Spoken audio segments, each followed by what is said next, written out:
አለበት። ከዛ በኋላ ቁጥጥር ግን መንግስት ሊያደርግባቸው ይገባል። ታችና ፍትሃዊ የኢኮኖሚ ተጠቃሚነትን እንዴት እንደምታረጋግጡ በአማራጭ ፖሊሲያቸው አላየንም። እውነት ዛሬ ላይ ገበታችን ላይ የምናገኘው ዳቦ ግራም ትላንትና የነበረው ነው? ዛሬ ላይ ያለው የዳቦ ዋጋ ትላንትና የነበረው ነው? ለምን እንወሻሻለን?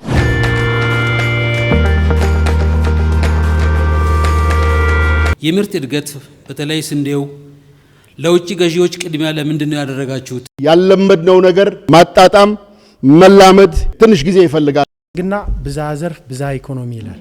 ከምን መነሻ ነው? መሰረተ ልማትን ሳናስፋፋ ኢኮኖሚያዊ እድገትን ማረጋገጥ አይቻልም።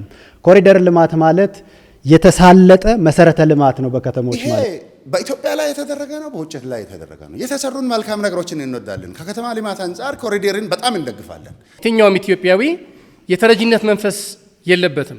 የነጻነት መንፈስ ባለቤት ነው ሁሉም ዜጋ፣ መንግስታችንም እንደሚለው ገዢ ፓርቲያችንም እኛም።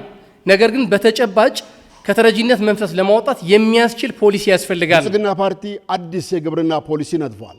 በዚህ ፖሊሲ ላይ በግልጽ የተቀመጠው ጥራት ያለው ግብዓት በተመጣጣኝ ዋጋ ተደራሽ በሆነ መልኩ ስራ ላይ ውሎ መተግበር ጀምረናል። የገንዘባችን ምንጭ ህዝባችን ራሱ ነው። ኮሪደር ልማትን የሰራው የህዝባችን ገንዘብ ነው።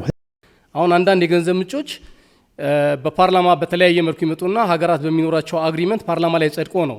ነገር ግን አንዳንድ የሚመጡ የገንዘብ ምንጮች ላይ ክላሪቲ የለውም። ብልጽግና ፓርቲ አዲስ ምዕራፍ አዲስ ታሪክ በኢትዮጵያ አስመዝግቧል። ይህም ስንዴን ከኢምፖርት በራስ አቅም አምርቶ ኤክስፖርት ማድረግ ጀምሯል።